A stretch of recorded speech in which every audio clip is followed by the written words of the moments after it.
আজকের ভিডিওতে রায় মার্টিন প্রশ্নবিদ্যা 2025 সালের পঞ্চম শ্রেণীর পরিবেশ বিষয়ে প্রথম পরীক্ষায় মূল্যায়নের যে 15 দাগের প্রশ্নপত্রটি রয়েছে, অর্থাৎ বর্ধমান রাজ collegiate school and Budge Budge PK high school HS এই বিদ্যালয়গুলির সমস্ত প্রশ্নের উত্তরগুলি করব।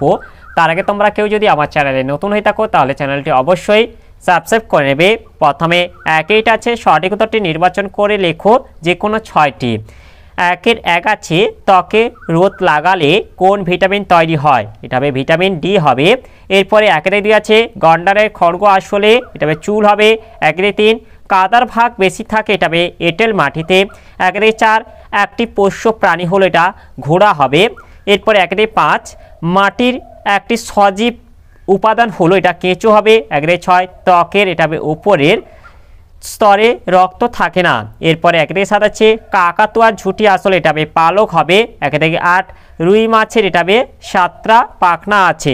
2 আছে, শূন্যস্থান পূরণ করো যে কোনো 3টি। 2 আছে, শরীরে পুষ্টি পদার্থ ও অক্সিজেন পৌঁছে দেয় এটা রক্ত হবে। 2 কাঁধ থেকে কনুই পর্যন্ত হাড়টির নাম এটা হিউমেরাস হবে।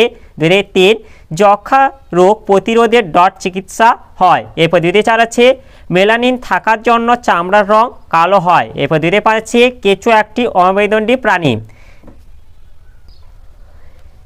এরপরে 3 আছে, বাম দিকের সঙ্গে ডান দিক মিলিয়ে লেখো। বাম দিকে আছে 3-1, চামড়ার রং এটা হবে মেলানিন হবে। 3-2 আছে, জৈব সার এটা হবে কম্পোস্ট। 3 জলবাহিত রোগ এটা হবে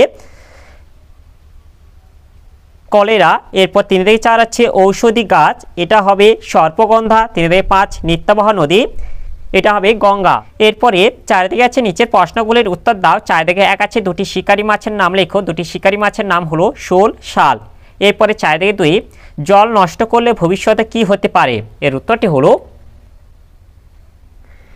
এখান থেকে তোমরা উত্তরটা বলে দেবে যে মাটির নিচে জল যথেষ্ট ব্যবহার করলে এক হচ্ছে পরে টিউবওয়েলে আর পানীয় জল উঠবে না, অর্থাৎ পানীয় জলের সংকট দেখা দেবে। 2, মাটির নিচে জলস্তর অনেক নিচে নেমে যাবে, ফলে টিউবওয়েল দিয়ে জল উঠবে না। 3, শুধু পানীয় জল নয়, চাষবাসে ব্যবহৃত জল, অন্যান্য কাজে ব্যবহৃত জল পাওয়া যাবে না, অর্থাৎ জলকষ্ট দেখা দেবে। 4, অধিক ব্যবহারের ফলে মাটির নিচে পানীয় জল দূষিত হয়ে পড়বে।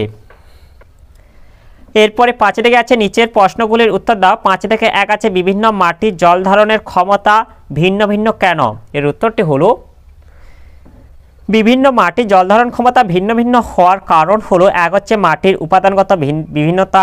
2, বেলে মাটিতে বড় বড় বালির কণা বেশি থাকে, ফলে বালির কণার ফাঁক দিয়ে জল তাড়াতাড়ি বেরিয়ে আসে, অর্থাৎ বেলে মাটির জল ধারণ ক্ষমতা কম। 3, অন্যদিকে এঁটেল মাটিতে কাদার সূক্ষ্ম কণা বেশি থাকে এবং কণাগুলি গায়ে গায়ে এঁটে থাকে, ফলে জল তাড়াতাড়ি বেরিয়ে আসতে পারে না, অর্থাৎ এঁটেল মাটির জল ধারণ ক্ষমতা সবচেয়ে বেশি। এরপরে 5-2 আছে, ধান কাটা ও ঝাড়ার আধুনিক যন্ত্রটির নাম কি?